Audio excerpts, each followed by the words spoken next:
ബ്രേക്കിലാണ്.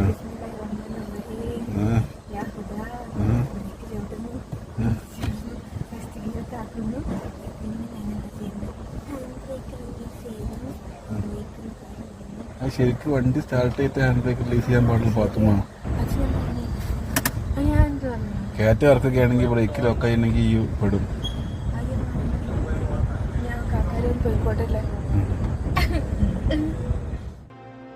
ഇപ്പൊ നിങ്ങളുടെ ഹീറോ എന്ത് ചെയ്യുന്നു? Will he give up? മുറിവേറ്റ സിംഹത്തിന്റെ ശ്വാസം ഗർജനത്തെക്കാൾ ഭയങ്കരമായിരുന്നു. ധീര ധീര ധീര ധീര ധീര ധീര ധീര ധീര